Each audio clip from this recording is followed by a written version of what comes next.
नमस्कार, स्वदेश न्यूज देख रहे हैं आप। मैं हूं आपके साथ ऋषभ सोनी और लेकर आए हूं हमारा खास कार्यक्रम एजेंडा। और स्वदेश एजेंडा में आज बात आम आदमी पार्टी के पतन की और लोकतांत्रिक मूल्यों के क्षरण की। बात दल बदल करते नेताओं की और जनता के उठते भरोसे की। बात आप में खोट की, जनता के विश्वास पर चोट की। क्या आम आदमी पार्टी जनता की उम्मीदों पर खरीदे नहीं उतरी? क्या आंदोलन की निकली पार्टी भ्रष्टाचार में डूब गई है? ये सवाल इसलिए क्योंकि अन्ना के आंदोलन की आग में तपकर निकली एक राजनीतिक पार्टी जिसने ईमानदार, भ्रष्टाचार मुक्त और सुशासन का संदेश लोगों को दिया। इस पार्टी ने सड़क से लेकर सत्ता तक लोगों के दिलों में ऐसी जगह बनाई कि लोग इसे राजनीतिक दलों में एक बड़े विकल्प के तौर पर देखने लगे। अरविंद केजरीवाल के नेतृत्व में पार्टी ने भ्रष्टाचार विरोधी आंदोलन से सत्ता तक का सफर तय किया। लेकिन अब वही पार्टी अपनी विश्वसनीयता और वैचारिक प्रतिबद्धता को लेकर कटघरे में खड़ी है। आज आम आदमी पार्टी के सामने सबसे बड़ी चुनौती पार्टी और उसकी साख को बचाना है। यह केवल राजनीतिक संकट नहीं है, बल्कि अस्तित्व की लड़ाई बन चुका है। आने वाले दिनों में आप किस रणनीति के साथ इस संकट से निकलती है, यही तय करेगा कि पार्टी फिर से मजबूती से खड़ी होगी या सियासत में उसका प्रभाव धीरे धीरे कमजोर पड़ता जाएगा। क्योंकि लोकतंत्र केवल चुनाव जीतने का माध्यम नहीं, बल्कि जनविश्वास और वैचारिक स्थिरता की व्यवस्था है। ऐसे में राजनीतिक दलों के लिए यह आत्म मंथन का समय है। यदि जनता का विश्वास खो गया तो केवल चुनावी जीत से लोकतंत्र मजबूत नहीं होने वाला, आपके पतन और लोकतांत्रिक मूल्यों का क्षरण। इसी मुद्दे पर आज करेंगे चर्चा, लेकिन उससे पहले देखते हैं एक रिपोर्ट।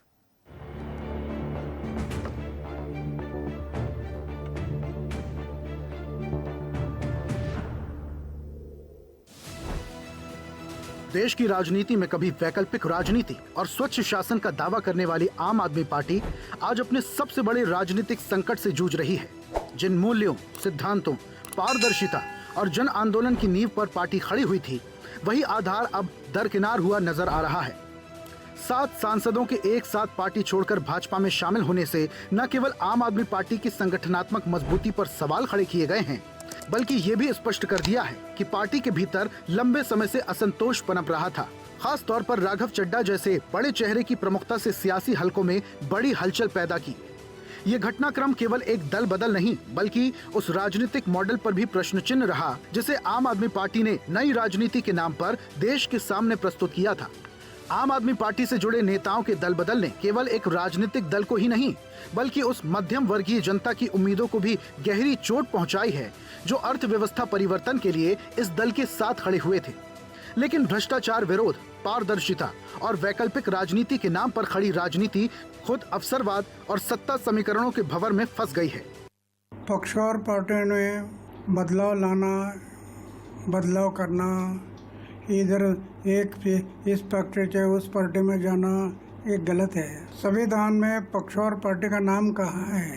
ये हम अपने स्वार्थ के लिए, ये ठीक नहीं। जिस पार्टी को मैंने अपने प्राइम यूथ के 15 साल दिए, अपने खून पसीने से, बहुत मेहनत से इस पार्टी को सींचा, लेकिन आज ये पार्टी वो पुरानी वाली पार्टी नहीं रही। इस पार्टी में आज एक टॉक्सिक वर्क एनवायरनमेंट है। आपको काम करने से रोका जाता है, पार्लियामेंट में बोलने से रोका जाता है, और ये पॉलिटिकल पार्टी आज चंद करप्ट और कॉम्प्रोमाइज लोगों के हाथ में फंसकर रह गई है, जो अब देश के लिए नहीं, अपने निजी पर्सनल फायदे के लिए काम करते हैं।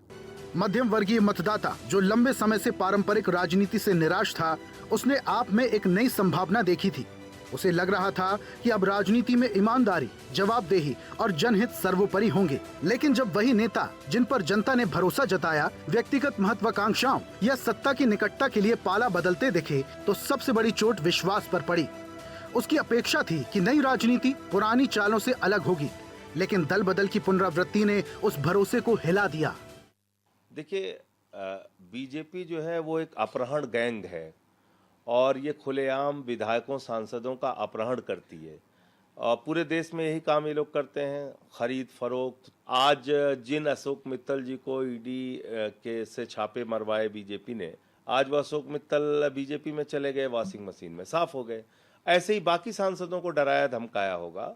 कुल मिलाकर मामला ये है कि अभी जो चेयरमैन साहब का फैसला है वो एक तरफा है। 7 सांसदों ने जो विलय का पत्र दिया उसका संज्ञान चेयरमैन साहब ने लिया है, लेकिन जब मेरे पत्र का संज्ञान लेंगे जिसमें मैंने उनको बताया है कि संविधान की 10वीं अनुसूची के मुताबिक इन लोगों की सदस्यता रद्द होनी चाहिए, उस पर सुनवाई शुरू होगी, तो मुझे उम्मीद है कि सभापति महोदय संविधान और लोकतंत्र की रक्षा के लिए अपना फैसला देंगे। जो 7 हमारे राज्यसभा मेंबर जो पंजाब के साथ गद्दारी करके गए हैं उनके बारे में हम बात करेंगे। आज हमने उनके पुतले फूके हैं और राजा सांसी असेंबली में। पंजाब के लोगों ने और पंजाब के विधायकों ने उनके ऊपर विश्वास जताया था कि वो हमारी पार्टी को जाके रिप्रेजेंट करेंगे पार्लियामेंट में और हमारी पार्टी के मुद्दे रखेंगे, बट आज वो जाकर उस विरोधी पार्टी की झोली में गिरे हैं जो हमेशा ही पंजाब विरोधी एक्टिविटीज करती रही है। आप में हुए इस घटनाक्रम को विपक्ष ने भाजपा का ऑपरेशन लोटस बताया, तो वहीं भाजपा ने इसे सुशासन और मजबूत नेतृत्व में विश्वास रखने वाले नेताओं का स्वाभाविक निर्णय बताया। अब दावे और बयान जो भी हों, लेकिन आम आदमी पार्टी इस समय अपने सबसे कठिन राजनीतिक दौर से गुजरती दिखाई दे रही है। एक और पार्टी के भीतर बढ़ती कलह, दूसरी ओर आने वाले वक्त में भी वरिष्ठ नेताओं और सांसदों के पार्टी छोड़ने की अटकलों ने संगठन की नींव को हिलाकर रख दिया है। लगातार उठ रहे सवालों ने न केवल पार्टी की एकजुटता पर असर डाला है, बल्कि उसकी राजनीतिक साख पर भी गंभीर संकट खड़ा कर दिया है। दिल्ली से लेकर पंजाब तक पार्टी के भीतर असंतोष की खबरें लगातार सामने आ रही हैं। जिन नेताओं ने कभी पार्टी को राष्ट्रीय पहचान दिलाई, वही अब नेतृत्व शैली और निर्णय प्रक्रिया पर सवाल उठा रहे हैं। अब यदि पार्टी का ये असंतोष समय रहते नहीं संभला, तो आगामी चुनाव में इसका सीधा असर देखने को मिलेगा। खास तौर पर पंजाब और दिल्ली जैसे राज्यों में, जहां आप की साख उसकी सबसे बड़ी ताकत रही है, वहां संगठनात्मक कमजोरी विपक्ष के लिए बड़ा अवसर बन सकती है। ऐसे में पार्टी नेतृत्व के सामने दोहरी चुनौती है। पहली, संगठन को टूटने से बचाना, और दूसरी, जनता के बीच भरोसा कायम रखना। अब जो नैरेटिव पार्टी को लेकर बन रहा है, इससे ये संदेश जा रहा है कि पार्टी के भीतर लोकतांत्रिक संवाद कमजोर पड़ा है और नेतृत्व केंद्रीकृत होता जा रहा है। 2/3 सांसद टूटे हैं और लिखित रूप में उन्होंने सभापति को दिया है, तो संवैधानिक दृष्टि से वह प्रक्रिया पूर्ण हो गई है। अब राजनीतिक दृष्टि से पूछें तो ये कोई पहली बार नहीं हो रहा है आम आदमी पार्टी में। जब से इनकी स्थापना हुई है उस जमाने से आप देखिए तो किरण बेदी, प्रशांत भूषण, शांति भूषण, योगेंद्र यादव, कुमार विश्वास, शाजिया इल्मी, अश्विनी उपाध्याय, वहां से लेकर वो टूटते टूटते आज राघव चड्ढा, मित्तल साहब, पाठक जी, साहनी जी सब अलग होते चले जा रहे हैं। उसका मूल कारण आम आदमी पार्टी की आंतरिक समस्या है, और तो और उनके संस्थापक प्रेरणा पुरुष अन्ना हजारे भी उनके खिलाफ लिख के दे चुके हैं। उनकी राजनीति एक ही शब्द है, उसमें हम उसको कहते हैं निर्लज्ज, लज्जा नहीं है। लेकिन ये जो लोग हैं राघव चड्ढा जैसे, जो हमारे मित्र भी रहे, कल तक राघव जी खुलेआम बोलते थे भारतीय जनता पार्टी गुंडों की पार्टी है, गुंड और भ्रष्ट लोगों की पार्टी है। ये राघव चड्ढा भी बोलते थे, संदीप मित्तल जी भी बोलते थे, संदीप पाठक भी बोल रहे थे, और ये सभी लोग अचानक होलसेल में गुंडों की पार्टी में चले गए। बहरहाल आरोप प्रत्यारोप जो भी हो, लेकिन असली सवाल यह है कि क्या भारतीय लोकतंत्र अब वैचारिक प्रतिबद्धता से ज्यादा सत्ता की संभावनाओं पर आधारित हो गई है? क्योंकि यदि जनादेश से चुने गए प्रतिनिधि इतनी आसानी से दल बदलते हैं, तो ये न केवल मतदाता के विश्वास पर गहरी चोट है, बल्कि लोकतांत्रिक आदर्शों को कमजोर करती एक परिपाटी जो शायद कभी टूटे। अब राजनीति में दल बदल नई बात नहीं, लेकिन जब ये लोकतांत्रिक मूल्यों को कमजोर करने लगे, तब ये केवल एक सियासी घटना नहीं, बल्कि लोकतांत्रिक आदर्शों का क्षरण बन जाती है। ऐसे में आम आदमी पार्टी का ये संकट केवल एक पार्टी का संकट नहीं, बल्कि भारतीय लोकतंत्र के सामने खड़ा एक गंभीर संकेत है, जहां सिद्धांतों की जगह अवसरवाद लेता नजर आ रहा है। चैनल हेड आरपी श्रीवास्तव के साथ प्रमोद श्रीवास्तव की स्पेशल रिपोर्ट, स्वदेश न्यूज।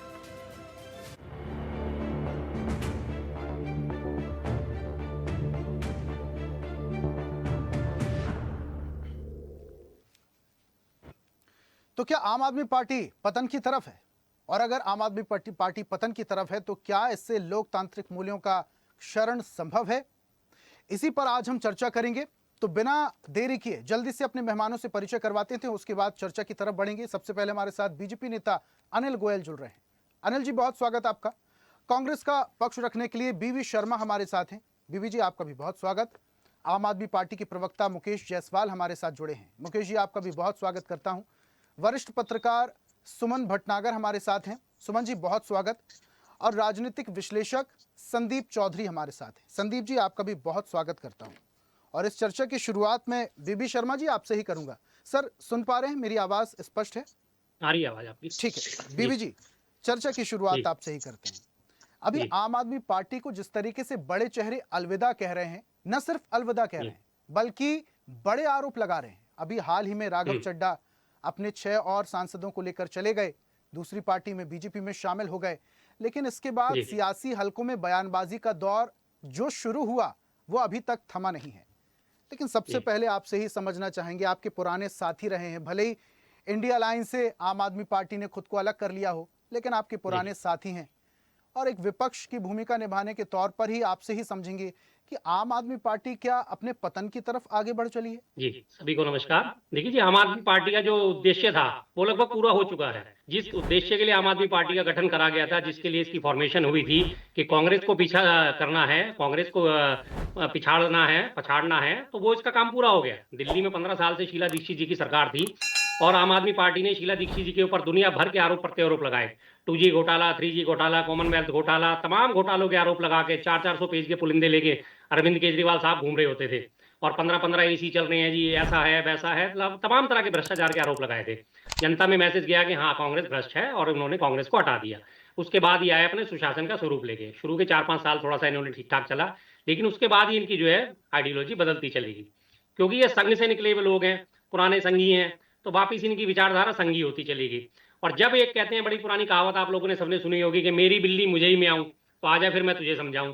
तो जब अरविंद केजरीवाल साहब का घमंड जो है सर चढ़ के बोलने लगा, जब वो विधानसभा में खड़े होकर कहते थे एलजी कौन होता है, एलजी क्या होता है, एलजी हमारे सिर पे बिठा दिया एलजी को, तो तभी बीजेपी पार्टी ने उन्हें उनकी हैसियत दिखानी शुरू कर दी कि आपको खड़ा किस लिए करा गया था और आप हमें ही आंखें दिखा रहे हैं। उन्होंने फौरन जो है सुप्रीम कोर्ट ने कानून बनाया कि अब जो है दिल्ली की विधायी शक्तियां, कार्यकारी शक्तियां अरविंद केजरीवाल के पास, या मतलब दिल्ली सरकार के पास होंगी। उन्होंने अध्यादेश लाके उसे पलट दिया, एलजी साहब को बना दिया पूरी दिल्ली में सिरमौर। और आप देख लीजिए, जब से दिल्ली में बीजेपी की सरकार आई है तब से एलजी साहब बेरोजगार हुए बैठे हैं। उससे पहले तक हर मुद्दे पर एलजी साहब की राय आती थी। तो जाहिर सी बात है, जिस काम के लिए इनकी फॉर्मेशन हुई थी वो उनका पूरा हो गया। अब आते हैं दूसरे मुद्दे पर, जो आ गए राघव चड्ढा साहब। उनके लिए तो मैं आज सच में आज सुबह से कई से दिन से मुझे बहुत हंसी आ रही है। अभी तक ऐसी वो करेंसी नहीं बनी जो राघव चड्ढा को खरीद सके, लेकिन आज मैं देश को धन्यवाद देना चाहता हूँ कि नई करेंसी छप भी गई है। और जहां तक मुझे लगता है कि उस पर अमित शाह जी के फोटो होंगे, मोदी जी के फोटो होंगे, बीजेपी का कमल छाप का फोटो होगा, वो नई करेंसी आ चुकी है जो इन्हें खरीद के लेके चली गई। हम कभी झुकने वाले नहीं हैं। और इससे पहले यही राघव चड्ढा गुंडे मवालियों की पार्टी जिसे कहा करते थे, भाजपा क्या है, ये तो गुंडे मवालियों की पार्टी है, और आज उसी गुंडे मवालियों की पार्टी के साथ जाके वो शामिल हो गए। कितनी शानदार आइडियोलॉजी है, पता चलता है ना विचारधारा किस तरह की है। इसी विचारधारा को ये बात करके आए थे। हम राजनीतिक शुचिता की बात करते हैं, हम राजनीतिक अस्मिता की बात करते हैं। आज ना तो राजनीतिक शुचिता नजर आ रही है, ना तो राजनीतिक अस्मिता नजर आ रही है। लास्ट एंड फाइनल ये उन्हीं गुंडे मवालियों की गोद में जाके बैठ गए। अब तीसरी बात आती है कि राघव चड्ढा साहब का एक शानदार बयान, मेरे पास 3 विकल्प थे, या तो मैं राजनीति छोड़ दूं, या मैं समझौता कर लूं, या मैं जो चल रहा है उसे वैसे चलने दूं। तो भाई साहब, आपने राजनीति भी नहीं छोड़ी, आपने जो चल रहा था वैसे भी नहीं चलना छोड़ा, लेकिन आप गए कहां? उस पार्टी में जो पार्टी पिछले 12 साल से लोगों को मूर्ख बनाने का काम कर रही है, पूरे देश को मूर्ख बना रही है। 12 साल में 12 उपलब्धियां पार्टी के खाते में नहीं है, बीजेपी के खाते में, जो वो जनता को दिखा सके। एक भी वादा आज तक उनका भाजपा का पूरा नहीं हुआ है। हर जगह उन्होंने जोर जबरदस्ती के दंड की राजनीति चलाई है, और यही आम आदमी के साथ भी करा है। जैसी उपनेता पद से हटा के मित्तल साहब को उपनेता बनाया गया, अगले दिन ईडी सक्रिय हो गई, ईडी ने फराबर छापे मारने शुरू कर दिए। अब लास्ट एंड फाइनल वही है कि साम दाम दंड भेद, उनमें से 3 चीजें तो हटा दी, दंड जो है वो इनका सबसे पहले चलना शुरू हुआ। ईडी के छापे पड़े और फौरन वो आगे जो है भाजपा में शामिल हो गए। अगर आपको काम करना था तो आप अपनी अलग नई पार्टी बना लेते, और अगर आपने, लेकिन नहीं कर सकते ना। लास्ट एंड फाइनल आप भ्रष्टाचारी थे, भ्रष्टाचारी हैं, और भ्रष्टाचारी पार्टी में जाके मिल गए हैं। तो यही आपने देश को दिखाना था, ये आपने देश को दिखा दिया। शर्मा साहब, आप कह रहे हैं कि राघव चड्ढा पर आपको हंसी आ रही है, लेकिन ऐसे और भी बहुत सारे पार्टी के नेता हैं। आपकी पार्टी के एक बड़े नेता हैं, मैं नाम नहीं लूंगा, वो मध्य प्रदेश में, कोई दिक्कत नहीं साहब, मध्य प्रदेश से बीजेपी में चले गए थे 22 विधायकों के साथ। बिल्कुल, और उस दौरान भी काफी सारी चीजें सामने आई। नाम नहीं ले रहे, हम लेते हैं। सिंधिया साहब गए हैं जी, हाँ, तो देखिए पार्टी हम में लेते हैं। पार्टी हमें कोई चेंज, शर्म नहीं है सर, लेकिन हमें डर नहीं है। मेरा सवाल तो सुनिए शर्मा साहब, मेरा सवाल जी। ये है कि जब भी ऐसा होता है तो एक बड़ा आरोप जी। लगता है जिस समय उस वक्त में शख्स अपनी पार्टी में रहता है। राघव चड्ढा भी जी। जाते जाते अपनी पार्टी के ऊपर कई सारे बड़े आरोप लगा गए। वो जी, कह जी, गए जी। कि जिस मूल्यों के चलते इस पार्टी का उत्थान हुआ था, ये पार्टी बनी थी, अपने मूल्यों जी। से भटक चुकी है और मुझे यहां ठीक पर है। काम नहीं करने दिया जा रहा। सेम जी। आरोप सिंधिया ने भी कांग्रेस पर लगाए थे कि मेरा मान जी, सम्मान जी, जी। नहीं है। वो दूसरी पार्टी में जी। जाते हैं, सम्मान मिलता है, मान भी मिलता है, कद भी मिलता है, पद भी मिलता है। राघव चड्ढा हाँ के साथ जी, भी हम यही मान-सम्मान देख रहे मिला हैं। तो कितने कहीं टाइम ना बाद कहीं साहब? अन्याय हो रहा जी। है ना, इसलिए शायद ऐसा हो रहा है। नहीं, सिंधिया साहब की अगर आप बात करें, चलिए छोड़िए, अब आपने शुरुआत कर ही दी है, तो सिंधिया साहब को क्या मान-सम्मान नहीं मिल रहा था? राहुल गांधी जी जो सर्वोच्च नेता है कांग्रेस के, उनके साथ वो प्लेट में खड़े होके समोसा खा सकते थे, उनके प्लेट में से समोसा निकाल के। और उसके बाद सिंधिया साहब का क्या सम्मान हुआ था? जब अमित शाह जी उनके घर पे गए थे, तो उनको ट्रे लेके खाना सर्व कर रहे थे। वो बैठे हुए थे अमित शाह जी, और वो खड़े हुए थे, अपने ही घर में खड़े हुए थे। उन्हें बैठने के लिए कुर्सी भी तक नसीब नहीं हुई थी। ये उनकी हालत थी, ये उनका मान-सम्मान था। और अब मान-सम्मान की बात करें तो राघव चड्ढा साहब, अब एक और मैं आपको प्रदीप भंडारी साहब की बात करना चाहता हूँ। पहले कभी वो एक पत्रकार हुआ करते थे, बाद में बीजेपी के प्रवक्ता बन गए, और अभी पीछे देखा ना आपने रैली में किस तरह से वो कुर्सियां बिछा रहे थे बेचारे। ये इन लोगों को मान सम्मान मिलता है। और सबसे ज्यादा हंसी तो मुझे भाजपा के समर्थकों पे आती है। कल तक इसी राघव चड्ढा को, इन्हीं आम आदमी पार्टी को गालियां दे रहे थे, इनको कोस रहे थे, पानी पी पी के कोस रहे थे। अब कहेंगे अरे राघव चड्ढा साहब तो हमारे नेता है, अब तो हमारे राघव चड्ढा साहब हमारे हो गए हैं, अब उनके मुंह से शब्द नहीं निकलेंगे। सबसे ज्यादा समर्थकों की हालत में मुझे बेहद हंसी आती है। चलिए कल ठीक तक है, जिसे कोस रहे होते हैं, आज उसे सिर पे बिठाना पड़ जाता है इन लोगों को। ठीक है। क्या अनिल इनकी जी का हालत मैं है रुक बेचारों करता हूं, की। वापस आता हूं जी। बीबी साहब आपके पास। अनिल जी का जी। मैं रुक कर लेता हूं। अनिल जी, राघव चड्ढा पर हम बाद में आएंगे, लेकिन सबसे पहले मैं आपकी प्रतिक्रिया चाहूंगा कि जिस तरीके से नेता और बड़े चेहरे आम आदमी पार्टी को छोड़ रहे हैं, क्योंकि कई जगहों पर आम आदमी पार्टी ने बड़ी भूमिका निभाई, अगर मैं दिल्ली चुनाव की बात करूं तो कहीं ना कहीं राजनीति में सक्रिय पार्टी रही है। अब आम आदमी पार्टी को बड़े चेहरे अलविदा कह रहे हैं, इसके पीछे बहुत सारे तर्क और कथ्य तथ्य हो सकते हैं। आप क्या मानते हैं, आम आदमी पार्टी पतन की तरफ है? सर आपका माइक म्यूट है, उसे अनम्यूट कीजिए प्लीज। निश्चित तौर पर जो अपनी वैचारिक मान्यताओं को छोड़ देता है, अपने सिद्धांतों को छोड़ देता है, तो जो लोग उनके सिद्धांतों के आधार पर उसमें शामिल होते हैं या उसका गठन करते हैं, तो वो लोग उनको छोड़ करके चले जाते। पहली बात तो मेरे भाई बीबी शर्मा जी बहुत अच्छा इन्होंने लच्छेदार भाषणों में अपना जवाब दिया, लेकिन शायद ये बात भूल गए कि जिस शीला दीक्षित को गाली दे दे करके इन्होंने सत्ता में आए, और उसी शीला दीक्षित ने उसी टर्म ओवर में उनको समर्थन करा, उसी कांग्रेस ने समर्थन करा। ये आज तक उसका जवाब नहीं दे पाए कि आपकी क्या मजबूरी थी, क्या आप उन भ्रष्टाचार की फाइलों को दबाना चाहते थे? आपने उस टाइम केजरीवाल का समर्थन करा। आप कहते हो कि बीजेपी ने केजरीवाल को खड़ा करा, तो क्या बीजेपी ने शीला दीक्षित से कही कि तुम कांग्रेस इनका समर्थन कर दो, या सोनिया गांधी से ये समर्थन करा दो, या राहुल गांधी से भी समर्थन करा दो, या सोनिया गांधी राहुल गांधी भी बीजेपी के कहने से चलते हैं? आप कितनी हास्यास्पद बात है कि जो तुमको गाली दे करके, तुमको भ्रष्टाचारी करे, पूरी कांग्रेस पार्टी को भ्रष्टाचारी कह करके जीतते हैं, और उनको समर्थन की जरूरत पड़ती है, वही भ्रष्टाचारी पार्टी सबसे पहले आकर के आपको समर्थन कर देती। तो इतना बड़ा मामला जो है, इसलिए आपको, कांग्रेस को तो इस विषय पर बोलने का हक ही नहीं है। इंडी गठबंधन में शामिल है तो भी केजरीवाल को इन्होंने शामिल कराया, केजरीवाल ने इनको शामिल करा, अपनी शर्तों पर शामिल हुए। तो आपने अगर वो गलत पार्टी है, वो भ्रष्टाचारी पार्टी है, तो आपने उसका साथ दिया। लालू यादव भ्रष्टाचारी है तो आपने उसका साथ दिया। यानी भ्रष्टाचारियों का जो संगठन है वो आपके पास है, जिनको मतलब कहीं से कहीं तक भी पाक साफ नहीं कहा जा सकता। दूसरी बात, मैं एक बात और कहना चाहता हूं कि अभी इन्होंने वॉशिंग मशीन की बात की, तो अलका लांबा इनकी पार्टी की कार्यकर्ता, इनको छोड़ करके आम आदमी में चली गई। आम आदमी में छोड़कर फिर इनके अंदर आ गई। कौन सी वॉशिंग मशीन है जो अलका लांबा वहां चली गई तो गंदी थी, अब तुम्हारे पास है जो अच्छी है? तो निश्चित तौर पर कांग्रेस के भी बहुत से नेता कांग्रेस की नीतियों को, रीतियों को मतलब विरोध में दूसरी पार्टियां चेंज करी हैं। बीजेपी में कुछ लोगों ने चेंज करा। लेकिन मैं ये नहीं कहता बीजेपी। अनिल जी, बीबी जी वो उस बात का जिक्र कर रहे हैं कि जब तक पार्टी में नहीं थे राघव चड्ढा, तब तक आप लोग बयानबाजियां करते थे राघव चड्ढा के बारे में भी। अब चूंकि राघव चड्ढा बीजेपी में शामिल हो गए तो अच्छे हो गए, अब हमारे हो गए। भाई आपको याद हो ना हो, हरियाणा में 31 विधायकों की पूरी सरकार कांग्रेस ने अपनी तरफ ट्रांसफर कर ली थी। उससे पहले वो भ्रष्टाचारी थे, चोर थे, ये थे। भजन लाल की सरकार आ गई, वो सब कांग्रेस। ये राजनीति के में जो है कांग्रेस मतलब 100 चूहे खा के बिल्ली हच को चली। आम आदमी की पार्टी की बात करें, अब ये आम आदमी की पार्टी नहीं रही, ये एक आदमी की पार्टी हो गई है। पहले अभी तक आम आदमी की पार्टी थी, अब एक आदमी की पार्टी हो गई है और वो एक आदमी का नाम है केजरीवाल। निश्चित तौर पर जो सिद्धांतों से समझौता करते हैं उनके साथ बिल्कुल इसी तरीके से होता है जिस तरीके से वहां पर इनके साथ हुआ है। और मैं बड़ा स्पष्ट कह देना चाहता हूं कि केजरीवाल जी ने अपने सिद्धांतों को छोड़ा। कहते थे कि मैं मतलब 2 कमरों के में मुख्यमंत्री का काम करूंगा, गाड़ी नहीं लूंगा। आज आलीशान बंगला, एक आलीशान बंगला, दूसरा आलीशान महल, तीसरा आलीशान महल, यानी 3-3 आलीशान महल बना करके जिस तरीके से ये राजनीति कर रहे हैं, आम जनता भी इनको ठुकरा चुकी है, इनके नेता भी इनको ठोकर मार के जा रहे हैं। और मैं ये बात भी कहूंगा कि आगे भी इनके नेता इस पार्टी को और छोड़ कर जाएंगे जिसके हमने अपने सिद्धांतों पर बलि दे दी। और बिल्कुल स्पष्ट नैतिकता बनाम व्यवहार। हम सीधी बात है कि हम बात करते हैं नैतिकता की, व्यवहार की, ये बात करते हैं अनैतिकता की। इनका व्यवहार सिर्फ ये कि ये इनके प्रकरण झूठ सच बोल करके सत्ता पर काबिज पड़ना।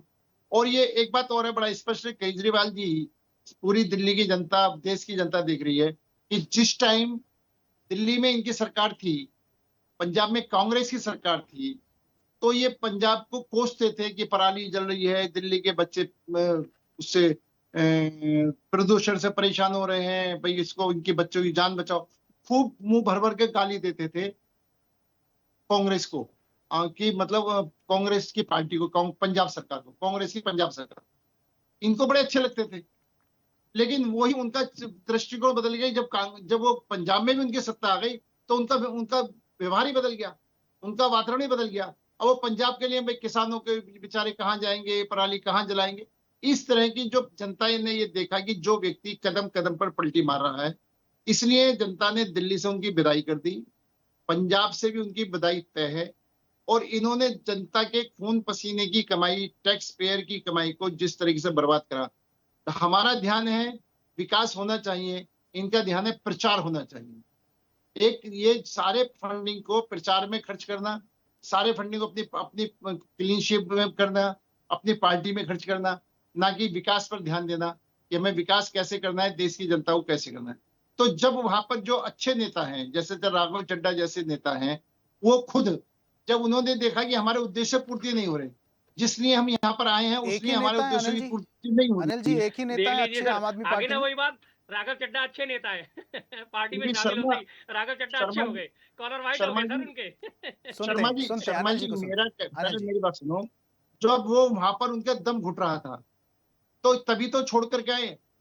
और एक बात और बताओ भाई मेरे, हम तो भगवान राम को मानने वाले हैं। सर एक सेकंड, हम तो भगवान राम को मानने वाले हैं। अगर विभीषण भी शरण में आ गया था तो भगवान राम ने उनको शरण दी थी। हम तो उनके अनुयायी हैं। अगर कोई हमारी शरण में आएगा उसको शरण देंगे। आप भी अगर हमारी शरण में आओगे तो आपको भी हम शरण देंगे।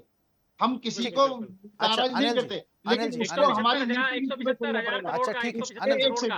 उसको हमारी नीति रीति में चलना पड़ेगा, उसको हमारे नियम के अनुसार चलना। और वो नीति रीति है देश की सेवा। अनिल जी, अभी आप कह रहे हैं कि और भी बहुत सारे अच्छे नाम हैं, बहुत सारे अच्छे नेता हैं जिनका पार्टी में दम घुट रहा है, जैसे कि राघव चड्ढा। और भी 1-2 नाम बता दीजिए जरा, जिनका दम घुट रहा हो आम आदमी पार्टी में। नहीं, हाँ सुन लो जी, मैं तो दम तो पंजाब के मुख्यमंत्री का घुट रहा है। आज पंजाब के मुख्यमंत्री को चारों तरफ से इन्होंने कैप्चर करा हुआ है। आज पंजाब का मुख्यमंत्री फैसले नहीं कर सकते पंजाब के हित में। आज पंजाब का मुख्यमंत्री पंजाब के लिए अपनी सरकार को ठीक से चले, उसके लिए उसके पास कोई पावर नहीं है। जो इनके 2-4 लोग बचे हुए हैं, उन्होंने उसको पूरी तरह से कैप्चर करा हुआ है और उसको एटीएम मशीन बन बनाया हुआ है। जिक्र कर रहे हैं और जो नेता आपकी पार्टी में गए हैं, पंजाब के सीएम भगवंत मान तो उन्हें गद्दार कह रहे हैं। भाई गद्दार तो सही मायनों में सबसे बड़ी गद्दारी आम आदमी ने करी है। सबसे बड़ी गद्दारी केजरीवाल ने करी है। देश की जनता के साथ, अपने बच्चों के साथ, अपने वोटरों के साथ, अपने कार्यकर्ताओं के साथ गद्दारी, जो अपने सिद्धांतों को छोड़ता है, वो सबसे बड़ी गद्दारी उन्होंने करी। और भी मेहमान है, मैं जल्दी आपके पास आता हूं। मुकेश जी का मैं रुख कर लेता हूं उन पार्टी के प्रवक्ता से जिन पार्टी का जिक्र और जिन पार्टी की चर्चा और जिन पार्टी का विषय आज है। मुकेश जी, सारी बातें तो सुनी होंगी आपने। बीबी जी भी कई बातें कह रहे थे कि उस समय पानी पी कर कोसा जाता था, कांग्रेस के विरोध में आम आदमी पार्टी आई थी। अभी हाल ही में अनिल जी ने भी कह दिया कि राघव चड्ढा जैसे और भी बहुत नेता हैं आम आदमी पार्टी में जिनका पार्टी में दम घुट रहा है, पंजाब के सीएम भगवंत मान भी है। ये मैं नहीं कह रहा हूं, ये अनिल जी कह रहे हैं। सर आपका माइक म्यूट है, उसे अनम्यूट कीजिए प्लीज। मुकेश जी। जी नमस्कार सभी को। अनिल गोयल जी ने सही कहा कि जिनकी इच्छा पूर्ति नहीं हो रही है वो भारतीय जनता पार्टी में आ जाए। बिल्कुल सही कहा अनिल गोयल जी ने कि भाई इच्छा क्या है। आज हम और आप राघव चड्ढा जी की बात कर रहे हैं। राघव चड्ढा आज से 15 साल पहले क्या थे, कौन जानता था उनको? आम आदमी पार्टी ने राजनीति का राह सिखाया उनको, आम आदमी पार्टी ने उनको प्लेटफॉर्म दिया, आम आदमी पार्टी ने राज्यसभा सांसद बनाया, तब जाके राघव चड्ढा की आप और हम बात कर रहे हैं। राघव चड्ढा उस समय कहां थे जब अरविंद जी जेल चले गए थे? जब जेल गए थे तो यही आप ही लोगों ने बताया था कि ईडी में उनका नाम है, ईडी की चार सीट में उनका नाम है। वो झूठ बोल के लंदन चले गए। क्या बोले? मेरे आंख का ऑपरेशन है। लगातार पार्टी से दूरी है। वो तो लगातार दिख रहा था ना कि भारतीय जनता पार्टी के साथ लगातार उनके संपर्क में है। सभी लोगों को दिख रहा था, कहीं ना प्रत्यक्ष अप्रत्यक्ष रूप से तो दिख रहा था कि वो है। और आज 1 साल बाद जब अरविंद जी बाहर आ गए तब भी उनके मुंह से, जिन्होंने पार्टी ने सब कुछ दिया उनको, तभी भी उनके मुंह से एक शब्द नहीं निकला कि अरविंद जी को क्लीन चिट मिल गई है, बधाई हो, ये तक नहीं बोल पाए। और आज भारतीय जनता पार्टी को गोद में जाके बढ़ घटनाक्रम हो रहा था, ये समझना पड़ेगा। मुकेश जी, ये पूरा घटनाक्रम जो हो रहा था, इसकी पटकथा क्या बहुत पहले से लिखी जाने लगी थी, ये कह रहे हैं आप? बहुत पहले से। मैं बता रहा हूं, जब हमारे अरविंद जी जेल चले गए, मनीष जी जेल चले गए, जब इनकी बारी आई जेल जाने की तो ये लंदन भाग गए। उसके बाद लंदन से 1 साल 1.5 साल बाद लौटे। उस समय की पटकथा लिखी गई है, ये आज की नहीं है। जब सारी एजेंसियां आपके पास होती है जेल जाने की, जैसे अनिल जी ने कहा कि भाई क्या है, जो आए हमारे पास स्वागत है, ठीक है, सबका स्वागत है। मुकेश जी, ये तो आपने राघव चड्ढा की बात कर दी, उनके साथ 6 सांसद भी गए। किस दिशा में जा रहा देश? नहीं, 6 सांसद भी साथ में गए ना। तो 3 दिन पहले आप अशोक मित्तल जी को यहाँ ईडी छापा पड़ गई, उसके बाद आज कहाँ है ईडी? कहाँ गई? लेकिन बाकी के सांसदों की क्या मजबूरी थी? लेकिन क्या उनका दम घुट रहा था जैसा अनिल जी कह रहे हैं? नहीं, दम नहीं घुट रहा था उनका। किसी का दम आम आदमी पार्टी में नहीं घुसा। मैं भी आज किसी अन्ना आंदोलन से लगातार पार्टी में हूँ, किसी समय पद में रहता हूँ, कभी पद में नहीं रहता हूँ। इसका मतलब क्या आप अपनी विचारधारा तय कर दोगे? दम नहीं घुट रहा था, ये लालच है। और वो लालच उनको लेके गया है यहाँ पर। जितना ईडी सीबीआई का डर है वो लेके जा रहा है उनको। हरभजन सिंह को क्या है, आईसीसीआई में जा। संदीप पाठक की बात हमारा कर रहे हैं। संदीप पाठक जी कौन है? आज से 4 साल पहले उनको कौन जानता था?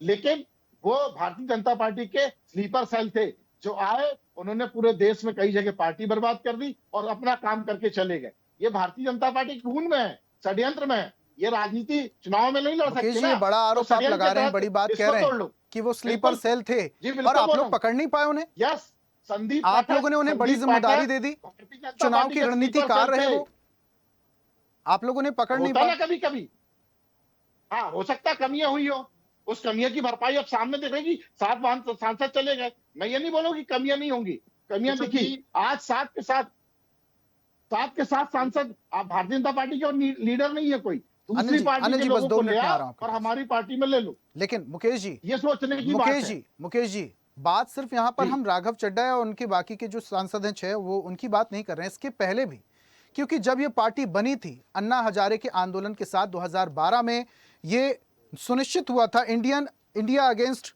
करप्शन अभियान के साथ आपकी पार्टी की शुरुआत हुई थी। लेकिन उसके बाद से हम लगातार घटनाक्रम देख रहे हैं, बड़े बड़े चेहरे आपकी पार्टी को अलविदा कह रहे हैं। पार्टी नाम है मेरे पास, योगेंद्र यादव, प्रशांत भूषण हो गए, शांति भूषण, कुमार विश्वास, आशुतोष, अलका लांबा, कपिल मिश्रा, राघव चड्ढा तो अभी गए हैं।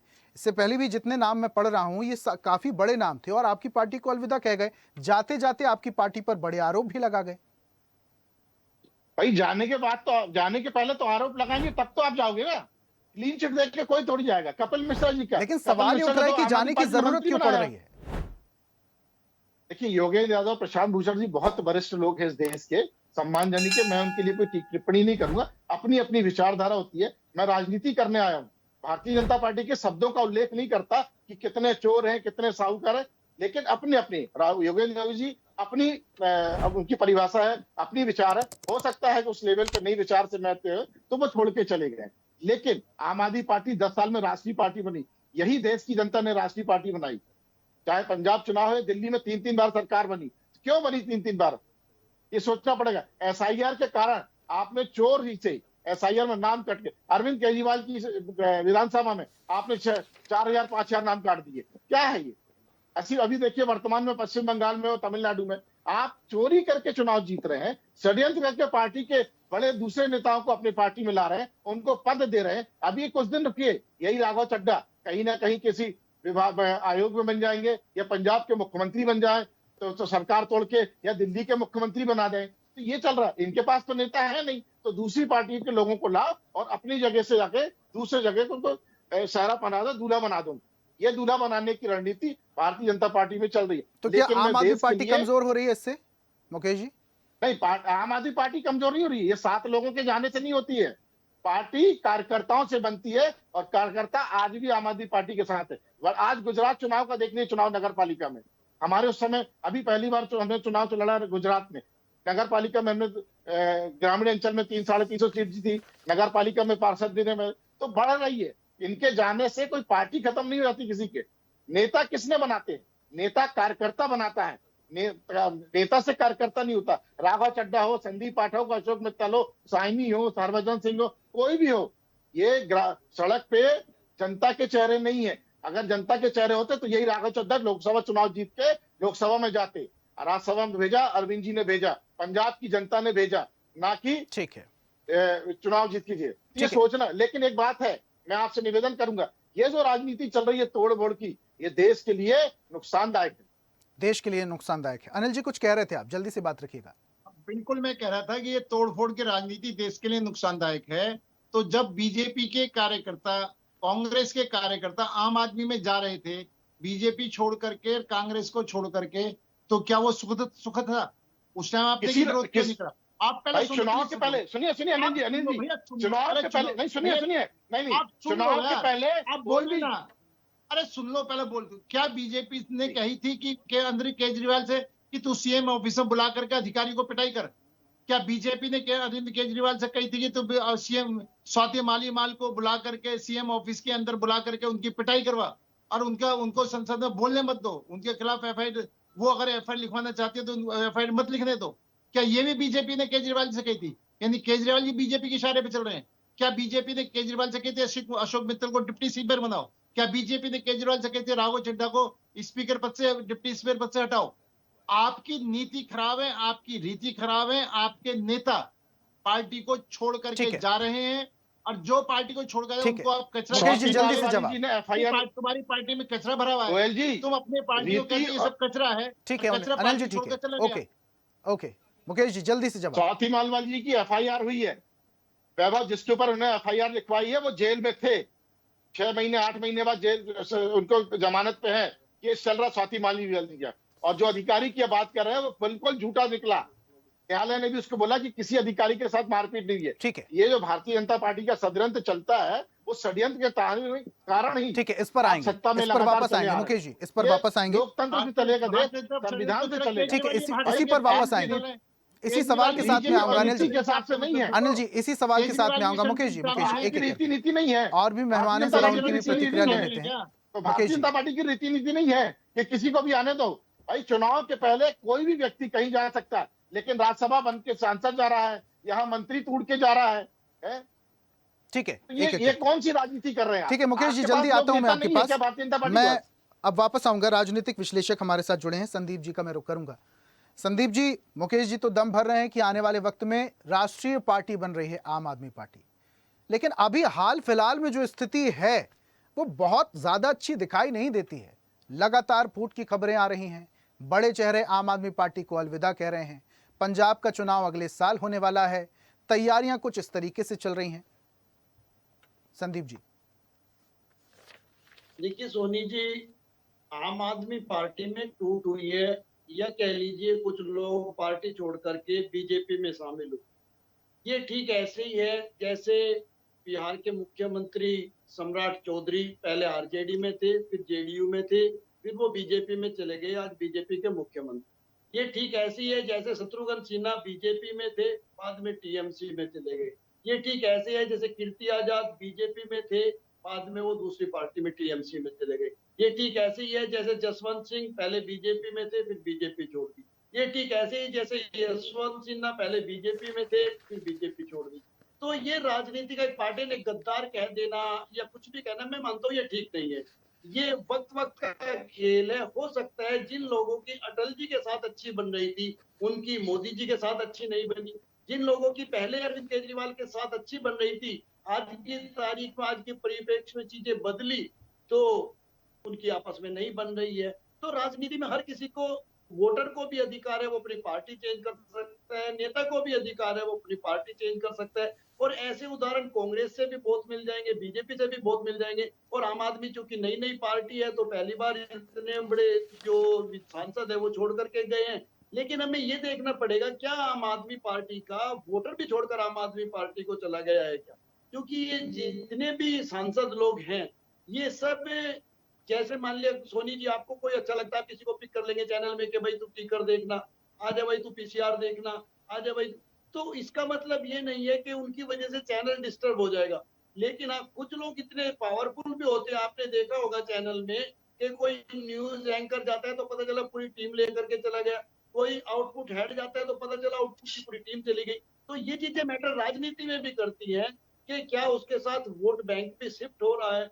अगर हम हरियाणा सॉरी पंजाब की बात करें, कैप्टन अमरिंदर सिंह कांग्रेस से बीजेपी में आ गए, लेकिन उनके साथ वोट बैंक नहीं आया, बीजेपी को कोई फायदा नहीं हुआ। इसी तरीके से आपने देखा होगा उत्तराखंड के अंदर विजय बहुगुणा कांग्रेस के मुख्यमंत्री रहे, वो बीजेपी में चले गए, लेकिन वोट बैंक संदीप शिफ्ट जी, नहीं हुआ। संदीप जी वोट जो आप बैंक बात अगर कह रहे शिफ्ट हैं, होगा अरविंद केजरीवाल का, संदीप जी, तो वाकई फर्क पड़ता। संदीप जी जो आप बात कह रहे हैं, स्विचिंग की जो बात आप कह रहे हैं, लेकिन फर्क पड़ता है छवि को लेकर भी ना, क्योंकि उसके बाद वोटर कंफ्यूज होता है कि वोट आखिर देना किसे है, शख्स को देना है या पार्टी को देना है। देखिए ये सोनी जी आपने बहुत महत्वपूर्ण बात कही। मैं ये मानता हूं कि जो वोटर है वो एक विचारधारा से बंधा होता है। अब बीजेपी से कितने ही लोग चले जाए, जो बीजेपी माइंडसेट का वोटर है वो बीजेपी को वोट करेगा। जो कांग्रेस माइंडसेट का वोटर है, कांग्रेस से चाहे कोई जाए चाहे कोई आए फर्क नहीं पड़ता। आपने देखा होगा जिस आदमी को बीजेपी में होने के बावजूद लोग विरोध करते थे, कांग्रेस में जाकर उसे वोट देना पड़ जाता है। जो कांग्रेस के लीडर थे जिन्हें वो हम गाली देते थे, कार्यकर्ता उनका पुतला फूकते थे, वो बीजेपी ज्वाइन कर लेते हैं तो उन्हीं का झंडा बुलंद करना पड़ जाता है। तो ये कार्यकर्ता की कुछ मजबूरियां भी होती हैं, या कह लीजिए वो विचारधारा और चुनाव चिन्ह के साथ लोग वोट करते हैं। लेकिन क्या आम आदमी पार्टी अपने पतन की तरफ आगे बढ़ रही है? देखिए ये कहना कि पतन की तरफ बढ़ रही है या वो और मजबूत होकर के निकलेगी, ये सब समय के गर्भ में छिपी हुई चीजें हैं। इनके लिए हमें आपको वेट करना पड़ेगा, क्योंकि इन लोगों को राज्यसभा सांसद बनाने वाले अरविंद केजरीवाल अब भी अपना झंडा थामे हुए हैं। तो वो ऐसे और बहुत सारे नेता पैदा कर सकते हैं, लेकिन नेता पैदा तभी होंगे जब वोटर रुका रहेगा, कार्यकर्ता ये रुका बढ़िया रहेगा। बात कही मुकेश जी। संदीप जी ने बहुत बढ़िया बात कही कि फर्क ये नहीं पड़ता कि कौन सा नेता किस पार्टी में गया, फर्क इस बात से पड़ता है कि वोटर कहाँ है, वोटर किस पार्टी के साथ खड़ा हुआ है। मुकेश जी बहुत निवेदन के साथ मैं बहुत जल्दी आपके पास आ रहा हूं, लेकिन वरिष्ठ पत्रकार हमारे साथ बहुत देर से जुड़े हैं, मैं पहले उनसे बात कर लूं, बहुत जल्दी आपके पास आ रहा हूं। सुमन जी का मैं रुख करूंगा। सुमन जी, जैसा कि संदीप जी अभी डिस्क्राइब कर रहे थे कि कोई नेता किसी पार्टी का था, फिर दूसरी पार्टी में चला गया, फिर कोई नेता उस पार्टी में था, इस पार्टी में आ गया, ये चलता रहता है। मायने रखता है वोटर किस पार्टी के साथ खड़ा है, या वोटर किस पार्टी या किस नेता के साथ खड़ा है, ये बहुत ज्यादा मायने रखता है। अभी लेकिन आम आदमी पार्टी में जिस तरीके से उथल पुथल की खबरें सामने आ रही थी, तो इससे क्या ये कहा जा सकता है कि आम आदमी पार्टी में सब कुछ ठीक नहीं चल रहा? सुमन जी आपका माइक म्यूट है, उसे अनम्यूट कीजिए प्लीज। हाँ जी, आवाज जी सर प्लीज। सर माइक फिर से म्यूट हो गया है, प्लीज उसे अनम्यूट कीजिए। अब आ रही है? Okay done sir. Hello. Okay. हाँ जी, हाँ जी। अभी जिस तरह से दल बदल हुआ है, ये 7 सांसद राज्यसभा के और ज्वाइन करके भाजपा, ये आम आदमी की साख पर बहुत बड़ा दाव लगा हुआ है। जो अन्ना आंदोलन से पार्टी निकली थी, आदर्शों की बात करती थी, सिद्धांतों की बात करती थी, देश में एक नई साफ राजनीति लाने की बात करती थी, अब उस पर भी सवाल खड़े हो गए। सवाल भाजपा भी खड़े हुए, भाजपा के ऊपर भी दल बदल को बढ़ावा दे रही है, ये सवाल तो भाजपा पर भी उठेगा। और जो ऑपरेशन लोटस भाजपा का है, वो तो जहां जहां विपक्ष की सरकारें हैं वहां बड़ा खतरा साबित होने लगा है। तो और सबसे बड़ी बात यह है कि इसका देश की राजनीति और खासतौर से पंजाब की राजनीति पर असर पड़ने वाला है। स्वाति मालीवाल को छोड़कर जो 6 सांसद हैं वो पंजाब से हैं, बिलोंग करते हैं। और पंजाब में अगले साल चुनाव होने वाला है। कोशिश होगी, हालांकि भाजपा के 2 विधायक हैं अभी वहां पर कुल, और 92 विधायक जो हैं आम आदमी पार्टी के हैं।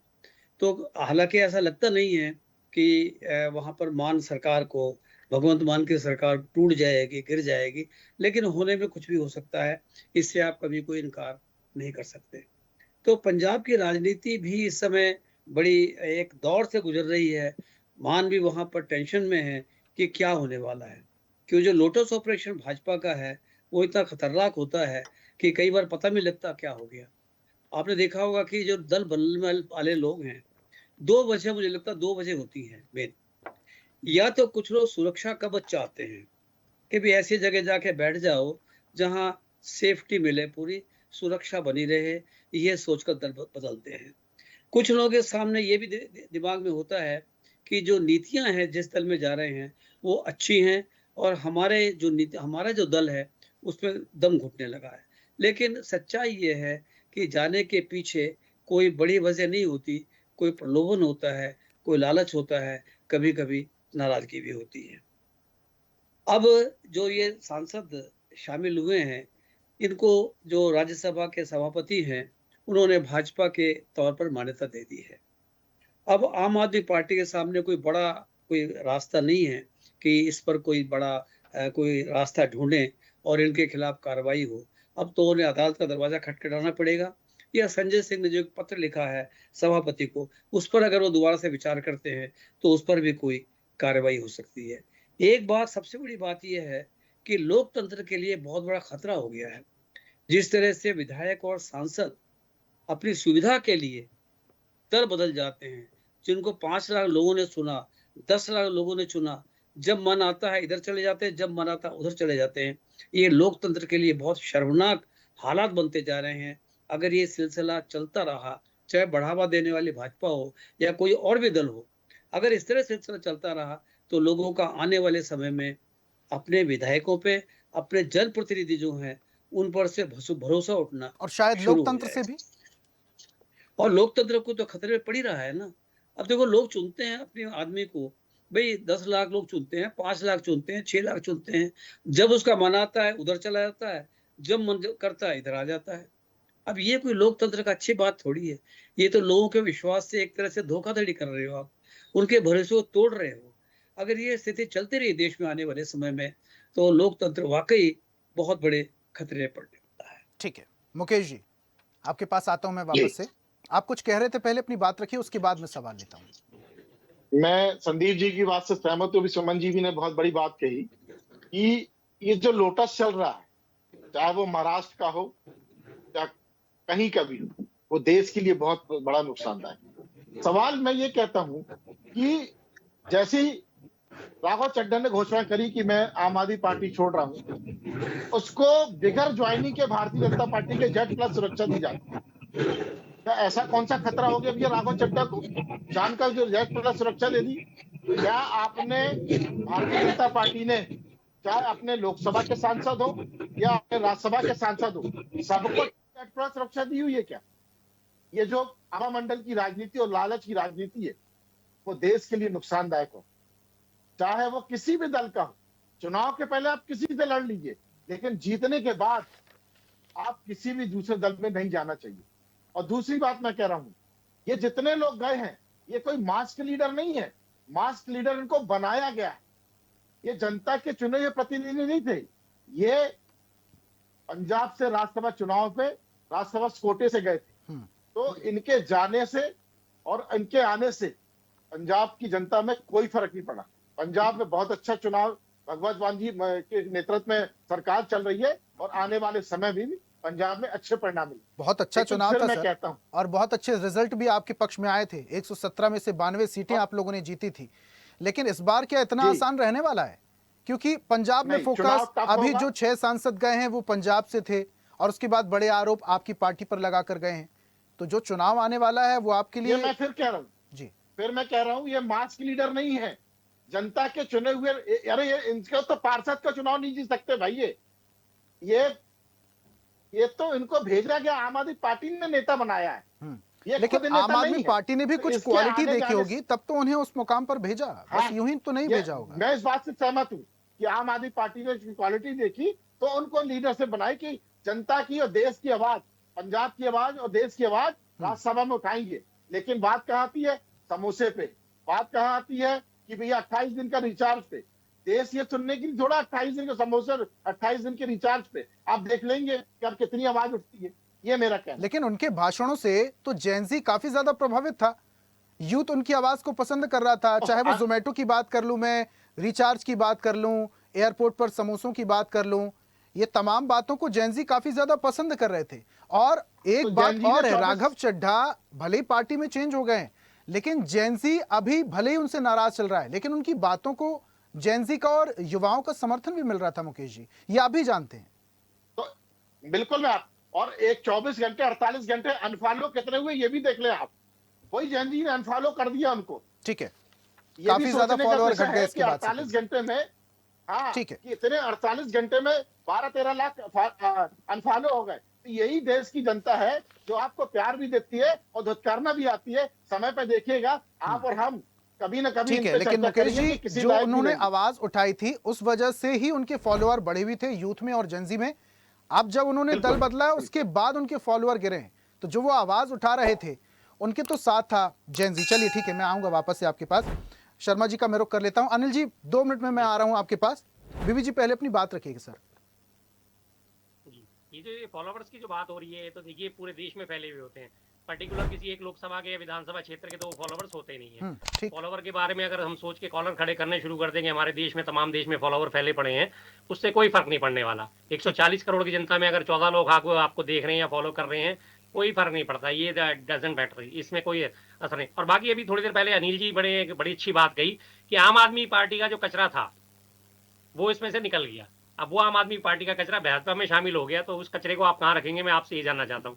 कौन से मखमल के उसके नीचे बिछाया जाएगा उनके लिए, ये जरा और बता दीजिए हमें अच्छा लगेगा सुन के कि अभी तक तो वो कचरा थे जब तक वो आम आदमी पार्टी में थे। अब बीजेपी में आ गए तो वो मखमल में कहाँ उस कचरे को रखेंगे? ये हमेशा की खासियत है। और जो थोड़ी देर पहले बड़ी बड़ी बातें करी थी कि उनके ऊपर भ्रष्टाचार के आरोप थे और वो आ गए, वो वॉशिंग मशीन, अजीत पवार आपकी पार्टी में आ गए, दूध के धुले हो गए। और उसके बाद आपके 175 करोड़ के घोटाले के आरोपी वो आपके हेमंत विश्वा शर्मा, वो शुभेंदु अधिकारी, वो जब तक वो दूसरी पार्टियों में थे सारे तमाम भ्रष्टाचारी थे। जैसे ही उस पार्टी को छोड़ के आपकी पार्टी में शामिल हो जाते हैं, वो आप लोगों के लिए पूजनीय हो जाते हैं। ये मुझे आज तक कहानी समझ नहीं आई, ऐसा होता कैसे है साहब? ये क्या कहानी है? एकदम से वहां तो एकदम से भ्रष्टाचारी होते, शामिल होते, पूजनीय हो गए, आदरणीय हो गए, परम आदरणीय हो गए। अब आप बोलेंगे राघव चड्ढा भ्रष्ट थे या नहीं थे? मैं आपसे एक सवाल का जवाब चाहता हूँ बस। राघव चड्ढा भ्रष्ट थे या है या नहीं थे? 2 में से एक सवाल का जवाब दे दीजिए, थे या हैं? ठीक है, आपका ये सवाल मैं अनिल जी से लूंगा, लेकिन एक सवाल मैं और गंभीरता के साथ पूछ रहा हूं। अनिल जी मैं आ रहा हूं वापस से आपके पास। लेकिन ये जो सिनेरियो चल रहा है, अभी जो जिक्र कर रहे थे, सुमन जी भी जिक्र कर रहे थे, संदीप जी भी जिक्र कर रहे थे, हॉर्स ट्रेडिंग, दल बदल का जो सिलसिला है, ये हालांकि अभी शुरू नहीं हुआ, ये बहुत पहले से, लेकिन अभी बहुत ज्यादा हम देखते हैं, अक्सर ऐसी खबरें सामने आ रही हैं। अगर ये चलता रहा और बढ़ा तो क्या हमारे लोकतंत्र को, लोकतंत्र के मूल्यों को खतरा है सर? पूरी तरह खतरा है सर। लोकतंत्र तो पूरी तरह हमारा आज ध्वस्त होने के कगार पे है। आज जो है सारा का सारा दल बदल और ये सब चीजें लागू हो रही हैं। ये आज इसके पीछे सबसे बड़ा कारण कौन सा है?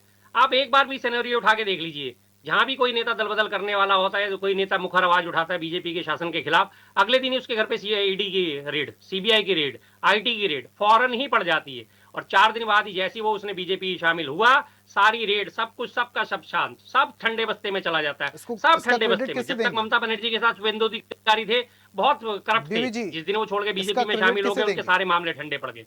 हेमंत विश्वा शर्मा शारदा घोटाले, चिटफंड घोटाले में आरोपी थे, सिंचाई स्कैम में आरोपी थे। जिस दिन उन्होंने कांग्रेस छोड़ी, बीजेपी में शामिल हुए, उनके और आज तक उनकी डेट का अता पता नहीं है कि कोर्ट में मामला चल भी रहा है या नहीं चल रहा।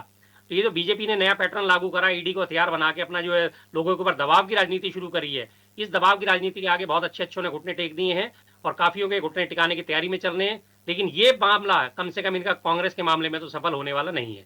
बाकी और पार्टियां अपने दम तोड़ दे तो तोड़ दें, उनकी बात अलग है, कांग्रेस झुकने वाली नहीं है। ठीक है अनिल जी, पहले आप कुछ कह रहे थे, सवाल बड़ा उठाया था बीबी जी ने, उसका अगर जवाब देना चाहें आप तो। मैं बिल्कुल जवाब देना चाहूंगा। पहली बात तो ये थोड़ी, दोनों मेरे मतलब आम आदमी पार्टी के और कांग्रेस के प्रवक्ता दोनों बैठे हुए हैं, ये दोनों मिलकर के एक बात का जवाब दे दें कि जब केजरीवाल ने आरोप लगाया था शीला दीक्षित पर भ्रष्टाचार के, तो शीला दीक्षित ने और पूरी कांग्रेस ने उनको समर्थन दिया। कौन सी वॉशिंग मशीन थी जो शीला दीक्षित जी ईमानदार हो गई, ये तो आम आदमी पार्टी बता दे। और आपकी क्या मजबूरी थी कि आप उन भ्रष्टाचार, जो तुम पर भ्रष्टाचार का आरोप लगा रहे थे, और उसको उनका तुमने समर्थन करा। आज तक इस बात का जवाब आपकी किसी कांग्रेस ने नहीं दिया। आप भी नहीं दोगे। इसका जवाब कोर्ट दे चुका है साहब। आप भी नहीं दोगे। इसका जवाब कोर्ट दे चुका है। पार्टियों को जवाब देने की जरूरत नहीं है। जितने भी मामले कांग्रेस के नेताओं के खिलाफ कोर्ट में गए थे, 2G scam, 3G scam, Colgate scam, Commonwealth scam, जितने भी गए थे, आज किसी भी देश की किसी भी कोर्ट में कोई भी मामला कहीं पेंडिंग नहीं है। कहीं भी किसी भी कोर्ट में कोई मामला पेंडिंग है। सब जगह से क्लीन चिट होकर निकले हुए हैं। कोर्ट सर्वोपरि है। कोर्ट ने जो आदेश दिए वो सबने देख लिए। पार्टी की बात छोड़ दीजिए, हम तो कहते हैं हम तो निर्दोष थे ही थे, लेकिन कोर्ट ने जब उसमें मोहर लगाई तो फिर आप कोर्ट को भी डिनाई करेंगे। बोलना ठीक नहीं है, ये बीच में बोलना। कोर्ट को डिनाई करेंगे। मैं बीच में नहीं बोल रहा, मैं आपकी बात का जवाब दे रहा हूँ ना। भाई कोर्ट का मामला आपने कहा कि बता दीजिए पार्टी ने, कौन सी कोर्ट में कोई मुकदमा है? शीला जी के खिलाफ कोई मुकदमा है? बीबी जी, 2G स्कैम का कोई मुकदमा है? बीबी जी सुनते हैं पहले। 3G स्कैम का कोई मुकदमा है? कोलगेट घोटाले का कोई मुकदमा है? कहीं भी हेराल्ड केस को कितनी बढ़ा चढ़ा के पेश करा गया था। हेराल्ड केस में भी हमारा कोर्ट ने, आपने हमारा कोर्ट ने, आप इस बात का जवाब दे दो ना। कोर्ट कहां से जवाब तो दे रहा हूँ मैं। आप सुनता नहीं जवाब, आप जवाब सुनता नहीं। किसी भी कोर्ट में शीला जी को भ्रष्टाचारी ठहराया नहीं ठहराया, कोर्ट जवाब दे चुका तो पार्टी जवाब क्यों नहीं? अरे आरोप लगाया ना कांग्रेस, केजरीवाल ने आरोप लगाया ना कांग्रेस भ्रष्ट है। आरोप लगाए, आपने उसको समर्थन दिया। आज कोई आरोप उनके गले पड़ गया। आपने उसे समर्थन दिया नहीं दिया। भाग आगे निकल रहे जब उन्हें कोर्ट से छुट्टी मिली, उन्हें कोर्ट से बेल मिल गई, उन्हें कहा मामले कोर्ट में धराशायी हो गए। देखा मिलकर गलत बनाया गया था, तो जब आप दूसरों को गलत फंसा रहे थे तब जो दूसरों के लिए गड्ढा खोदता है वो गड्ढे में खुद भी गिरता है। और आप उनका समर्थन कर रहे हो। तुम्हारी क्या मजबूरी है? आप हमारी एक बात को पकड़ के चल रहे कि हम उनका समर्थन कर रहे। आप बताइए छगन भुजबल का समर्थन क्यों कर रहे थे? अजीत पवार का समर्थन क्यों करा? 70,000 करोड़ के घोटाले के आरोपी अजीत पवार के बारे में। चलिए एक एक करके बीबी जी, अनिल जी शांत हो जाइए। बीबी जी, अनिल जी शांत हो जाइए। 175 करोड़ के घोटाले के आरोपी अनिल जी शांत हो जाइए, शांत हो जाइए। बीबी जी शांत हो जाइए। बना दिया आपने। आपके पास इस बात का जवाब है? आप भ्रष्टाचारी शांत हो जाइए। सबसे बड़ा भ्रष्टाचार अरविंद जी ने जो पीएम केयर फंड का आज तक आपने कोई जवाब दिया? हजारों करोड़ का घोटाला करके आप बैठे हो। बीबी जी शांत हो जाइए। बीबी जी शांत हो जाइए, उसका पैसे का शांत हो जाइए, समय ज्यादा बचा नहीं है। हिसाब दिया, एक पैसे का हिसाब आज तक दे पाए आप? शांत हो जाइए। की बात करते हैं, बताइए पीएम केयर फंड का हजारों करोड़ कहाँ है? सारे पीएम केयर फंड का हजारों करोड़ कहाँ है? हमारी भी सैलरी यही थी। मेरी वाइफ नौकरी करती है, मेरी बहन नौकरी करती है। एक दिन की तनख्वाह काट के पीएम केयर फंड में जमा कराई गई थी। कहाँ है उसका हिसाब? आपसे बड़ा 2G 568 देश में जिले हैं, 568 जिलों में बीजेपी के 10 करोड़ से लेकर 100 करोड़ तक के कार्यालय खुल रहे हैं, लेकिन 27,000 स्कूल यूपी में बंद कर दिए। पूरे देश में 90,000 स्कूल आपने बंद कर दिए भ्रष्टाचार में। जो पार्टी कभी सिर्फ 2,000 करोड़ की असामी भी नहीं थी, आज वो 12,000 करोड़ की असामी होगी 12 साल में। कैसे इतना भ्रष्टाचार का पैसे कहाँ से आया? आप जैसे आपके पास भ्रष्टाचार का पैसा कांग्रेस के ऊपर आरोप लगा रहे हैं। आपने अपना ऑफिस देखा? चलिए ठीक है, समय मुझे अब आगे बढ़ने की इजाजत नहीं देता। संदीप जी, सुमन जी, मैं माफी चाहूंगा, दोबारा मैं आपके पास नहीं आ पाया। मुकेश जी, समय की मजबूरी थी इसलिए मैं आपके पास नहीं आ पाया। आप सभी मेहमानों का हमारे साथ जुड़ने के लिए बहुत बहुत धन्यवाद। चर्चा में शामिल होने के लिए बहुत बहुत शुक्रिया। और आज हम बात कर रहे थे लोकतांत्रिक मूल्यों के शरण की। जिस तरीके से सिनेरियो बन रहा है राजनीति में, अब नित नए फेर बदल देखने को मिलते हैं। राघव चड्ढा जब से आम आदमी पार्टी को छोड़कर बीजेपी में शामिल हुए हैं, तब से राजनीतिक गलियारों में बयानबाजियां अब सुर्खियां बन चुकी हैं। लेकिन सवाल ये उठता है कि क्या इसी तरीके से अगर ये बड़े नेता दल बदलते रहे तो क्या लोकतंत्र के मूल्यों का क्षरण होना संभव है, या लोकतंत्र तब भी बचा रहेगा? बहरहाल आज की खास पेशकश में फिलहाल इतना ही। देखते रहिए स्वदेश न्यूज, सबसे पहले देश। ऐसे ही वीडियोस के लिए लाइक करें, शेयर करें, फॉलो करें। YouTube पर जाकर सब्सक्राइब कर बेल आइकन दबाना ना भूलें और ताजा अपडेट्स के लिए swedeshlive.com पर जरूर जाएं।